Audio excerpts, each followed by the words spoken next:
అందరికీ నమస్కారం. నా పేరు రమ. యాటిట్యూడ్ హస్బెండ్ 32వ భాగం. రచయిత మోక్ష గారు. సోఫాలో ఉన్న వాళ్ళ నాన్నని చూసి గెంతుకుంటూ వెళ్ళి నందు ఒడిలో చేరిపోయి గుడ్ మార్నింగ్ డాడీ అని విష్ చేశాడు. నందు వాడిని ముద్దు పెట్టుకొని మరి మమ్మీని విష్ చేసావా అన్నాడు. పొద్దున్నే మమ్మీ మొహం చూడకూడదంట కదా, టక్కున సమాధానం చెప్పాడు వాడు.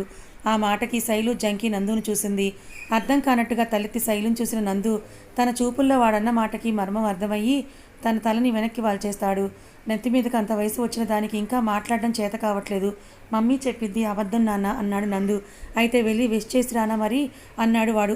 నందు అంగీకారంతో మానసను వెతుక్కుంటూ వెళ్ళి గుడ్ మార్నింగ్ మమ్మీ మానస బుగ్గ మీద ముద్దు పెట్టాడు. అసలు విషయం తెలియని మానస వాడిని ముద్దు పెట్టుకొని గుడ్ మార్నింగ్ అని అంటూ సోఫాపై ఉన్న నందుని చూసి ఉంది.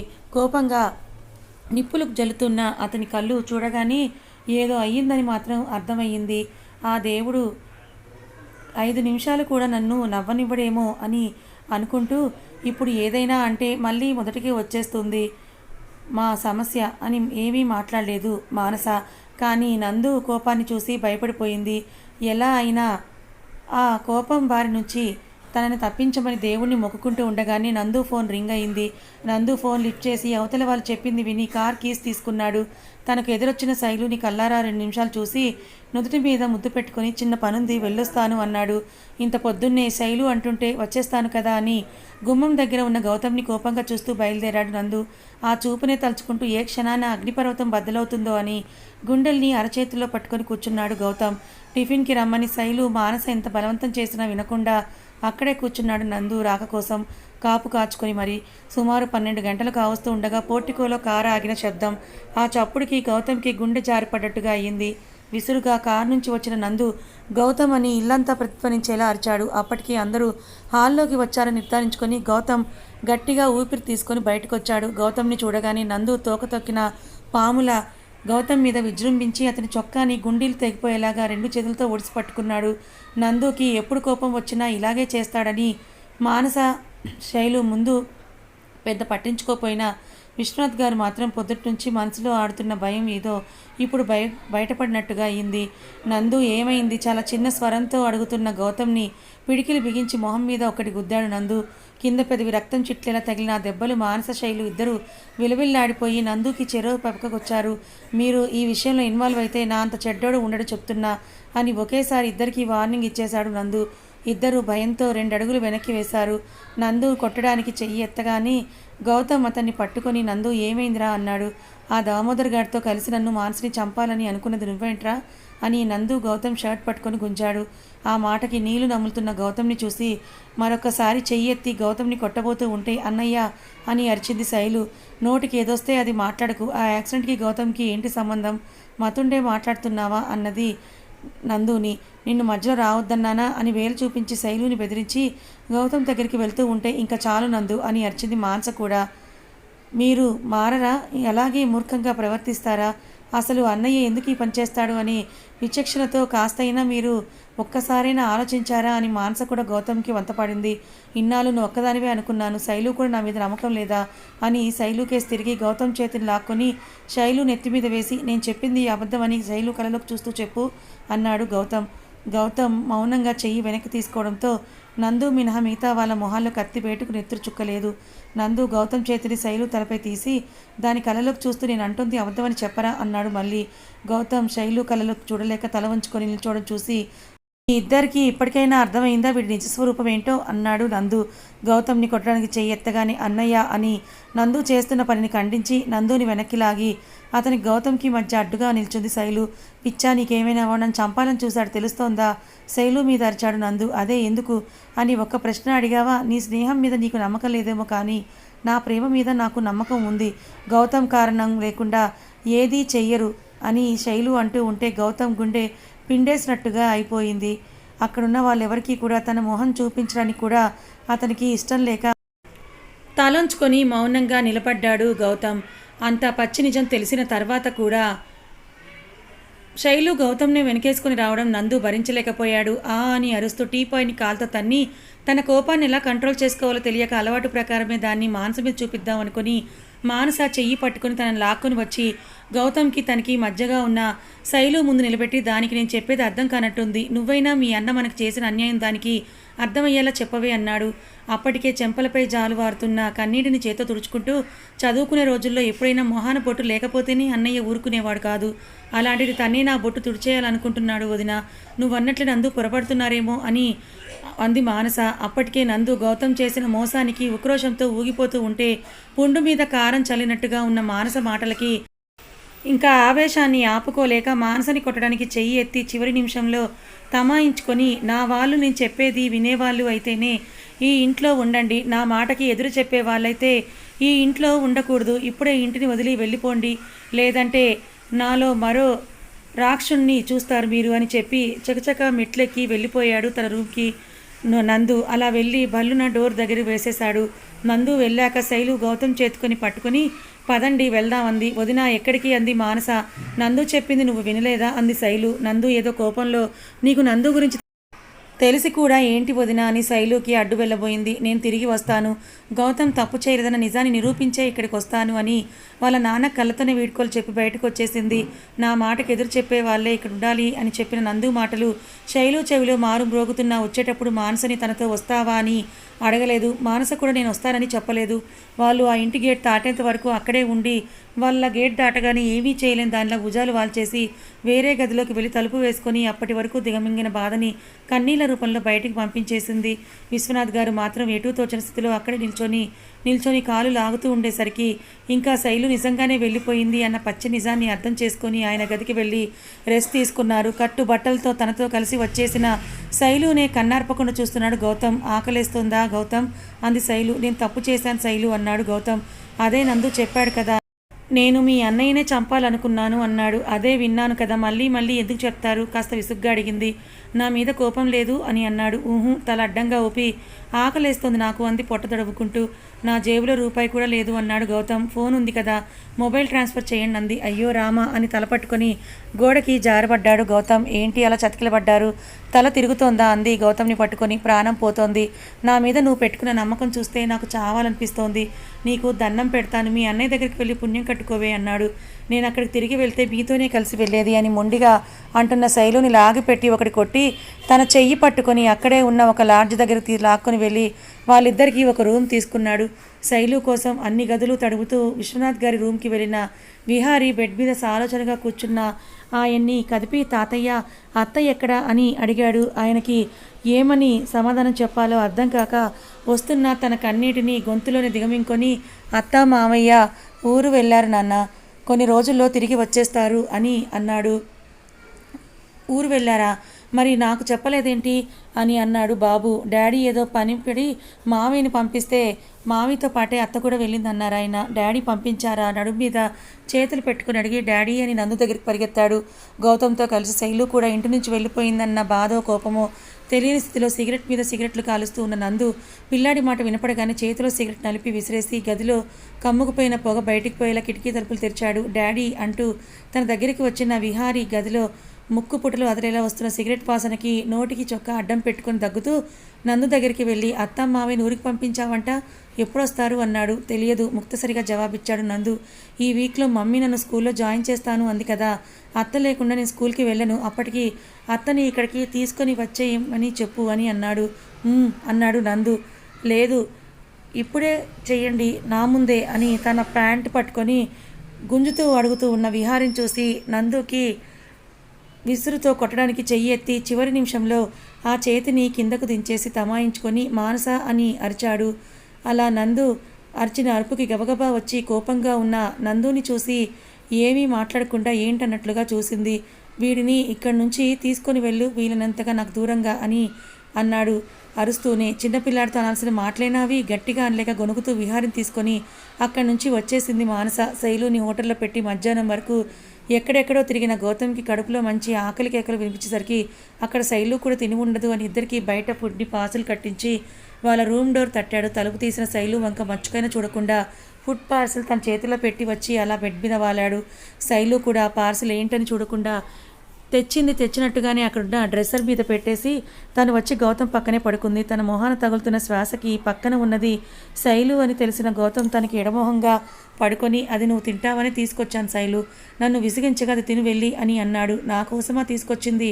నేను ఇంకా అది ఈ గదిలో గోడో కుర్చీనో తింటుందేమో అని తీసుకొచ్చాను అనుకున్నానే అని అంది వెటకారంగా.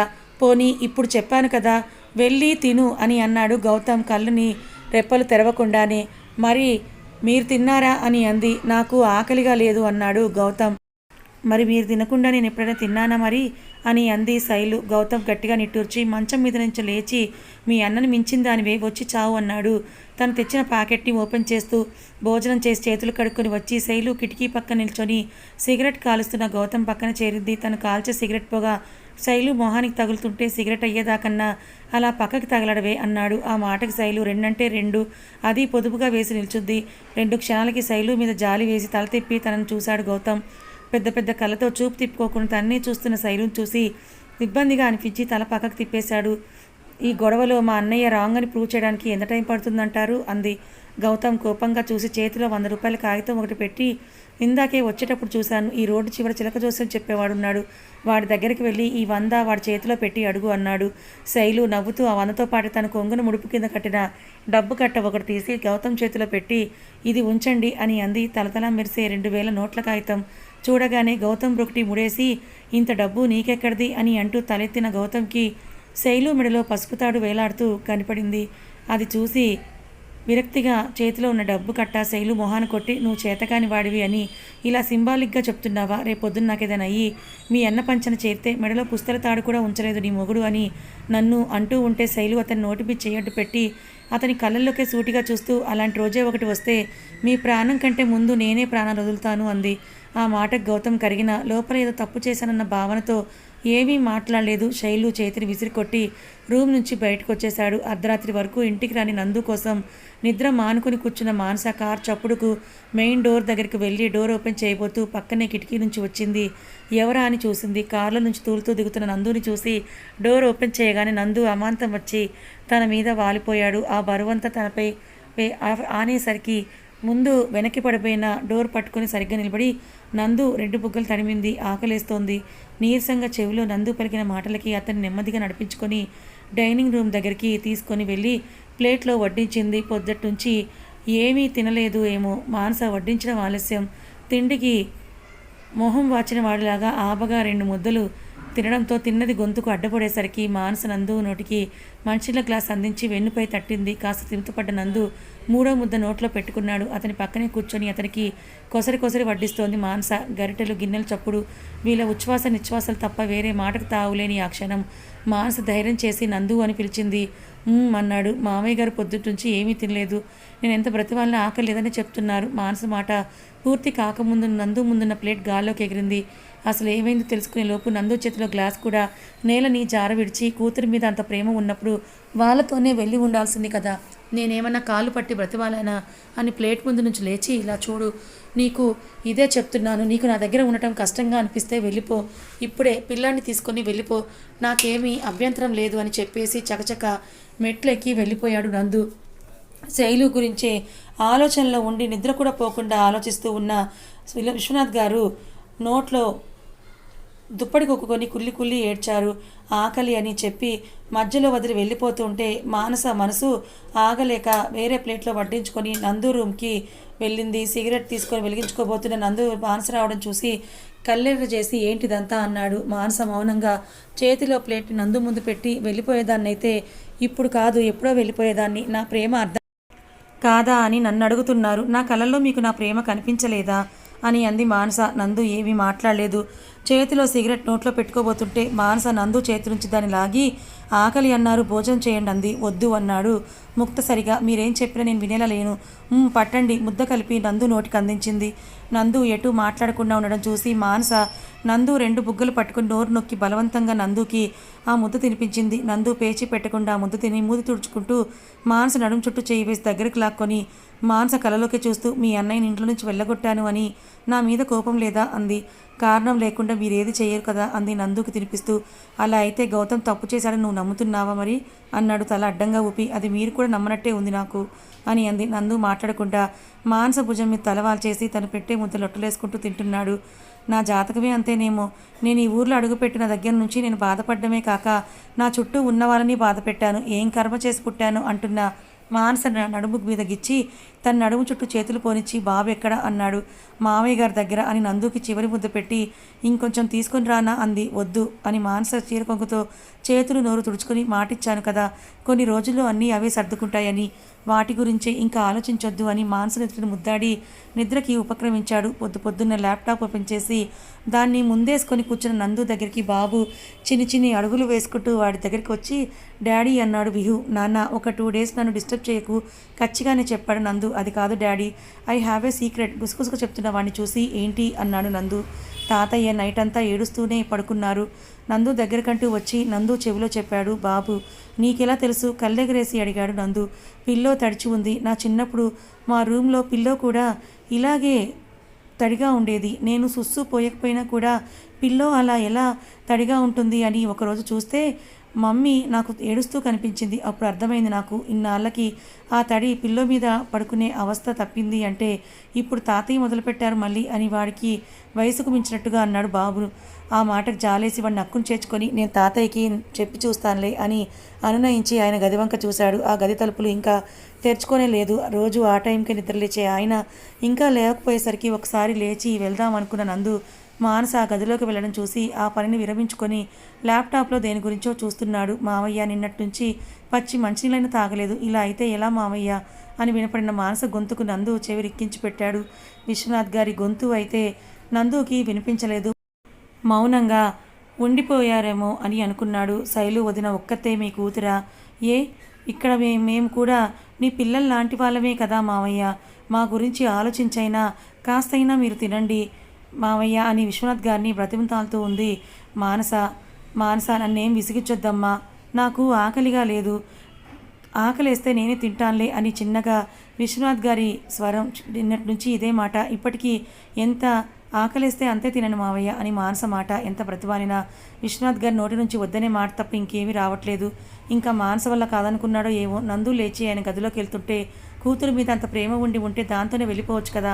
నువ్వు ఇంకా ఆయన్ని ఏమీ ప్రతిభాలక్కర్లేదు. కడుపు కాలితే ఆయనే వచ్చి తింటారు కోపంగా అన్నాడు నందు. కడుపు కాలితే ఎప్పుడు తినేవారు కానీ ఆయన గుండె మండుతోంది. ఆయన ప్రతిభాన్సిద్ధి పోయి మీరు కూడా ఏంటి నందు అని నందు మీద కోప్పడింది. వెంటనే నందు తన పర్సులో నుంచి ఒక విజిటింగ్ కార్డు తీసి ఆయన ముందుకు విసిరి ఇదిగో నిన్నటి నుంచి కలవరిస్తున్నారు కదా కూతురు అని, శైలు ఇక్కడే ఉంది వెళ్ళండి కర్కశంగా పలికి బయటికి వచ్చేస్తూ ఉంటే కూతురే కావాలనుకుంటే వెళ్ళిపోయేవాడిని కానీ నాకు మీరిద్దరూ కలిసి ఉండటమే కావాలి అన్న మాటకి నందు మనసు కాస్త కరిగింది. వెళ్ళేవాడు వెనక్కి తిరిగి ఏమీ చేయను, తప్పు చేసిన వాళ్ళు శిక్ష అనుభవించాలి కదా మరి అన్నాడు నందు. మరి తప్పు చేసింది గౌతమ్ అయితే ఆ శిక్షని శైలుకి ఎందుకు వేశారు అన్నారు ఆయన. దశరథుడు వనవాసానికి వెళ్ళమంది కూడా రాముడిని కూడా సీతాదేవిని వెళ్ళింది కదా, మరి ఆ వనవాసానికి గడువు అంటూ ఉంది, మరి ఈ వనవాసం ఎప్పుడు ముగుస్తుంది అన్నారు ఆయన. ఆ మాటకి నందు దగ్గర సమాధానం లేదు. ఆయన తలెత్తుకొని ఉండి పక్క చూపులు చూస్తున్న అతన్ని చూసి చిన్నప్పటి నుంచి కలిసి పెరిగారిద్దరు. గౌతమ్ ఆ తప్పు చేశాడంటే ఎలా నమ్మావు అని విశ్వనాథ్ గారు నందుని అడిగారు. వాడే చెప్పాడు కదా నోటితోన. నందు దగ్గర నుంచి మళ్ళీ మౌనం. అన్ని విషయాల్లో మౌనం అంగీకారమే కాదు, అతని మౌనం వెనుక దాగున్న నిజాన్ని కనుక్కోకుండా వాళ్ళని ఇంటి నుంచి వెళ్ళగొట్టడం ఏమాత్రం భావ్యం కాదు. ఏది ఏమైనా అతను నన్ను చంపాలనుకున్నది నిజం. మీరు రుజువు చేయమంటే ఆధారాలతో సహా మీ ముందు ఉంచుతాను. అతను ఎందుకు చేశాడు అనే కారణం ఏదైనా కావచ్చు, డబ్బు కాంక్ష, అధికార కాంక్ష, ఏదైనా అయినా జరిగిపోయిన దాని గురించి వెంపర్లాడటం అనవసరం. టిఫిన్ చేయండి. మానస్ చేతిలో ప్లేట్ని ఆయన ముందు పెట్టాడు గౌతమ్. ఆయనకి ఆకలేసి కాదు, నందు చెప్పిన దానికి అంగీకరించి కాదు. నందు చేత్తో టిఫిన్ ఇచ్చి తినమనేసరికి కాదనలేక ఆ ప్లేట్ని తీసుకొని డబ్బు కోసం ఆశపడే మనిషా గౌతమ్ అని అన్నాడు. మన కంటికి కనిపించేదంతా నిజమే అనుకుంటే ఎలా అని అన్నాడు నందు.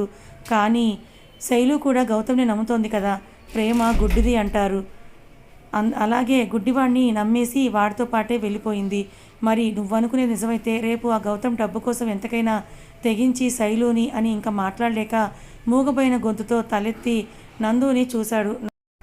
నందులో మౌనం. అన్నయ్య ఎందుకు ఇంత పనిచేస్తాడు? అన్నయ్యకి శైలు వదినంటే ప్రాణం అని గట్టిగా అరిచి చెప్పాలనుకుంది మానస. కానీ అక్కడున్న వాతావరణంలో గౌతమ్ గురించి ఏమంత పాజిటివ్ రెస్పాన్స్ వచ్చినా నందు చంపేస్తాడని కిమ్మనకుండా నిల్చుంది. ఆ గదిలో అలుముకునే నిశ్శబ్దాన్ని పటాపంచలు చేస్తూ డాడీ డాడీ అని అరుచుకుంటూ వచ్చాడు విహారీ. ఏంటి అన్నాడు నందు. మీకోసం ఆయన వచ్చారు అన్నాడు. ఎవరు అడిగాడు నందు. గౌతమ్ ఏమో అనుకొని ఆశపడింది మానస. అదే మనం ఈ ఇంటికి వచ్చినప్పుడు తాతయ్యతో వచ్చారు. ఆయన ఏదో అడిగితే దానికి మీరేదో చెప్తే ఆ మాటకు మమ్మీ ఏడుస్తూ లోపలికి వెళ్ళిపోయింది. బాబు మాటలతో వచ్చింది దామోదర్ అని అర్థమైన విశ్వనాథ్ గారు వాడెందుకు వచ్చాడు అని నందు వంక చూశారు. ఏమో ఆయనతో మాట్లాడేదాకా అతను ఎందుకు వచ్చింది నాకు తెలియదు. నేను వెళ్ళి మాట్లాడేసి వస్తాను, మీరు ఈలోపు టిఫిన్ చేయండి అని అంటూ నందు అక్కడి నుంచి బయటకు వచ్చేశాడు. నందు దామోదర్ని మర్యాదగా ఆయనని సంబోధించడం విశ్వనాథ్ గారికి మనసులో ఏదో తోచి, మానస నువ్వు ఒకసారి వెళ్ళి వాడు ఎందుకు వచ్చాడో చూసిరా అమ్మ అన్నారు. అలాగే మావయ్య అని తలూపి నందు వెనకే వెళ్ళింది. హాల్లో నందు కోసం ఎదురు చూస్తున్న దామోదర్ నందు రాకని గమనించి కంగారుగా లేచి నందు ముందుకు వెళ్ళి అతని షర్ట్ పట్టుకొని నిషా 2 రోజుల నుంచి కనిపించట్లేదు అన్నాడు. నందు స్టబ్బన్గా నిల్చుంది. దామోదర్ కళ్ళలోకి చూస్తూ నువ్వు ఏ 3వ పెళ్లివాడికో 4వ పెళ్లివాడికో చేస్తావని అదే ఎవరినో ఒకరిని తీసుకొని వెళ్ళిపోయి ఉంటుందన్నాడు. రే ఏం మాట్లాడుతున్నావురా? నందు షర్ట్ని ఒడిసి పట్టుకొని అడిగాడు దామోదర్ చేసిన పనికి నందు చలనం లేనివాడిలా నిల్చొని అతన్ని కన్నార్పకుండా చూస్తూ ఉన్నాడు. దామోదర్ అతని మౌనాన్ని సహించలేక నందుని విసురుగా వెనక్కి నెట్టి 2 రోజుల క్రితం నిషాతో తనకొక మంచి సంబంధం చూశాను అని, ఇంకా నిన్ను మర్చిపోయి లైఫ్లో మూవ్ ఆన్ అవ్వమని కూడా తనకి నేను చెప్పాను. కానీ తను నా మాటని లెక్క చేయలేదు. కావాలంటే నీ కాళ్ళ దగ్గర కుక్కలాగా అయినా పడి ఉంటాను అని అన్నది. కానీ వేరే అబ్బాయిని తన జీవితంలోకి రానివ్వను అని తెగేసి చెప్పింది. రాత్రికి రాత్రే ఇంట్లో ఒక లెటర్ రాసిపెట్టి ఇంట్లోంచి వెళ్ళిపోయింది. ఇదిగో ఆ లెటర్ అని తన చేతిలో నుంచి ఒక లెటర్ తీసి నందు చేతిలో పెట్టాడు. నందు ఆ లెటర్ మొత్తం చదివి దామోదర్ వంక చూసి ఈవిల్ నవ్వొకటి విసిరి ఈ రైటింగ్ నిషాది కాదు అన్నాడు. రైటింగ్ సంగతి పక్క నుంచి ఇప్పుడు ఇదే పోలీస్ స్టేషన్లో ఇస్తే వాళ్ళు నిన్ను అని దామోదర్ నోటి నుంచి వస్తున్న ఒక్కొక్క మాటకి మానస గుండె ఒక్కొక్కంత వేగం పెరిగిపోతూ ఉంటే గుండె జల్లు మంది మానసకి. అసలే ఉన్న సమస్యలతో చస్తుంటే ఇప్పుడే ఆ నిషా కూడా ఇంట్లో నుంచి వెళ్ళిపోవాలా దేవుడా అనుకుంది తనలో. నందు దామోదర్ షర్ట్ వదిలించుకొని నీకు నిషా మీద అంత ప్రేమే ఉంటే వెళ్ళి పోలీస్ స్టేషన్లో కంప్లైంట్ ఇచ్చి వెతికి తెప్పించి ఇంట్లో పెట్టుకో, అంతేకాని నా జోలికి రావద్దు. దామోదర్ వార్నింగ్ ఇచ్చాడు నందుకి. నందు నేను చేసిన పనులకి నువ్వు నన్ను నమ్మవని నాకు తెలుసురా, అందుకే సాక్ష్యాలతో సహా వచ్చాను. ఇదిగో 2 రోజుల క్రితం నిషా నీ దగ్గరకు వచ్చేస్తున్నట్టు ఇంట్లో రాసి పెట్టిన లెటర్, ఇది చదువు అని నందు చేతిలో పెట్టాడు. ఆ లెటర్ని చూడనైనా చూడకుండా నందు దాన్ని విసిరి వెళ్తావా మెడపట్టి బయటకి గెంటేయనా అని అన్నాడు నందు. కథ ఇంకా ఉంది. అసలు నిషా ఎక్కడికి వెళ్ళిపోయినట్టు? నిషా నిజంగా ఎవరైనా కిడ్నాప్ చేశారా, లేకపోతే దామోదర దాచిపెట్టి నాటకం ఆడుతున్నాడా? మరి గౌతమ్ నిజంగానే నందుని మానసం చంపాలని అనుకున్నాడా? అసలు ఏం జరిగింది తెలుసుకోవాలనుకుంటే ఛానల్ని ఫాలో అవ్వండి. కథ నచ్చితే లైక్ చేయండి, మరి కొంతమందికి షేర్ చేయండి. Thank you so much for watching.